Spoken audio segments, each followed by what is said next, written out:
Bonjour, donc aujourd'hui nous allons être sur le module comprendre et nous allons traiter de la réglementation avec ses structures et les principes d'action.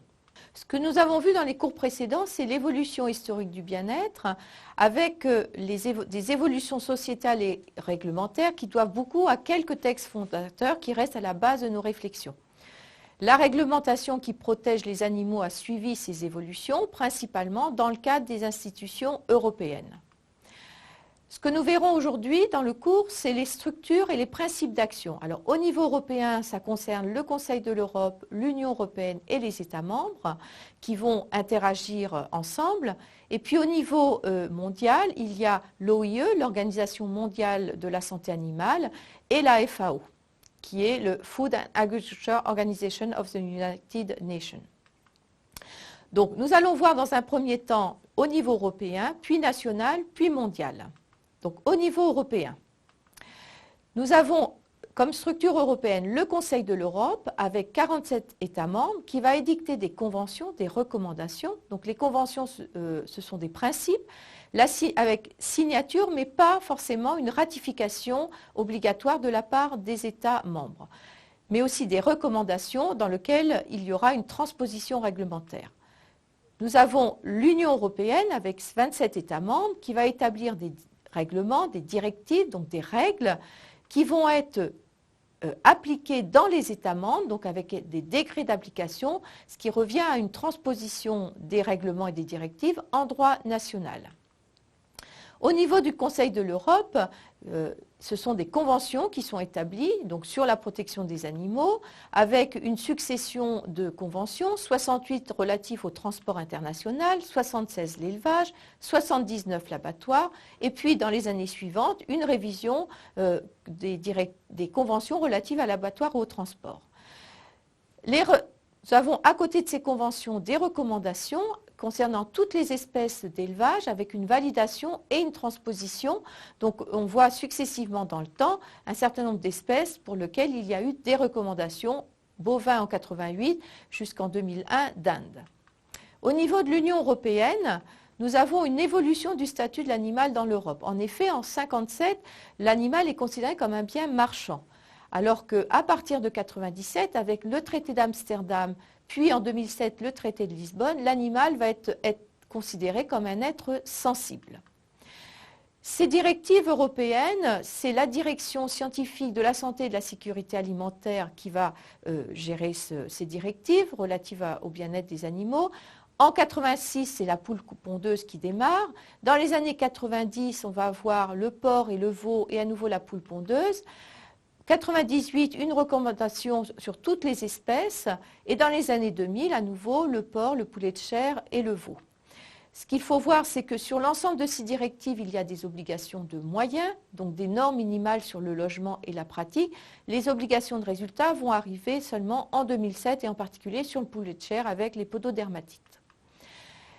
Il y a évidemment des révisions de directives et par exemple dans le cas du porc, en 1991, il y a eu les normes minimales de surface en particulier chez le porc. 2001, l'interdiction de la tâche. 2008, la nécessité de placer les truies gestantes en groupe. Au niveau de l'élaboration de ces directives, c'est la direction santé et sécurité alimentaire qui intervient, qui va questionner l'EFSA. L'EFSA qui va s'adresser à un panel scientifique avec des membres permanents donc sur le thème de la santé et du bien-être animal, qui va faire une analyse de cette demande, qui va se tourner vers un groupe d'experts, qui va faire une synthèse scientifique avec des analyses de risque, qui va avoir rédigé un rapport avec des recommandations qui vont être transmises par l'EFSA à la direction DG européenne qui va, à partir de là, rédiger une directive. Donc sur les plans d'action, on peut constater 2006-2010 un projet Welfare Quality qui visait à évaluer le bien-être des animaux, donc avec des méthodes sous-jacentes.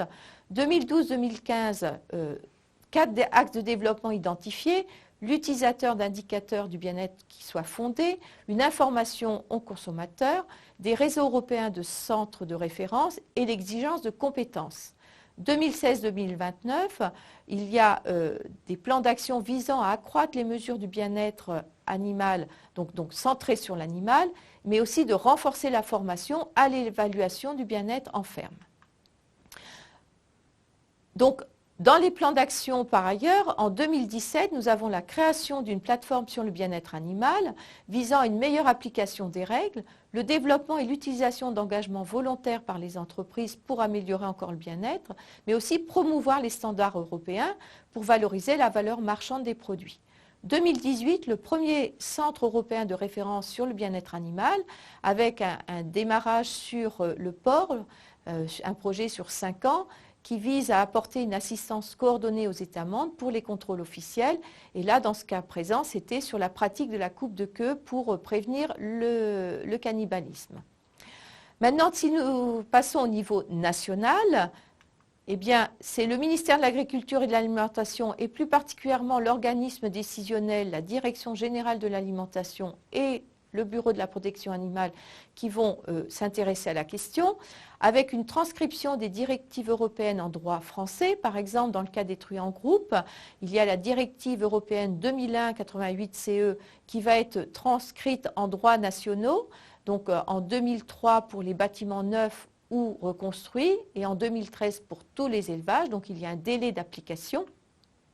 Mais il y a aussi la création d'un centre national de référence français sur le bien-être animal en 2017 qui vise à aider à l'application des directives et à l'initiative d'actions en faveur du bien-être à l'échelle nationale.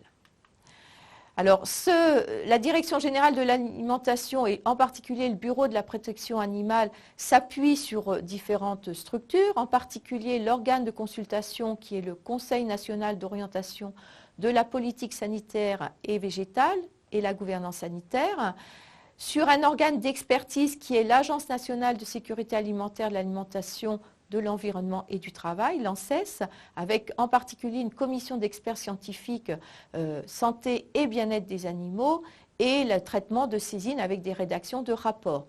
Et puis aussi un organe de contrôle qui est les directions départementales de la protection des populations qui vise à un contrôle sur les applications de la réglementation.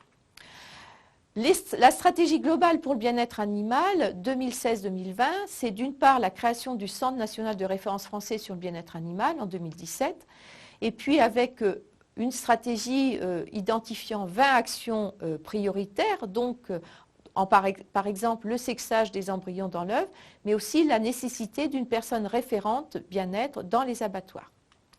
Maintenant, si nous passons au niveau mondial, eh bien, il y a l'Organisation mondiale de la santé qui s'intéresse au bien-être animal avec l'adoption de normes sur les principes d'une relation santé-bien-être animal et le principe des 5 libertés, qui souligne l'importance des résultats sur l'animal plutôt que sur les moyens. Donc c'est l'OIE, l'Organisation mondiale de la santé animale, mais aussi la FAO qui a lancé un portail sur le bien-être animal en mai 2009, visant à centraliser les informations fiables et mises à jour sur la législation, les résultats de la recherche, les normes, mais aussi les pratiques et les politiques. Les utilisateurs ciblés étant les agriculteurs, les administrateurs, les législateurs, les chercheurs, l'industrie alimentaire et l'élevage, mais aussi les organisations non gouvernementales, avec une tribune qui permet de traiter de questions relatives au bien-être des animaux.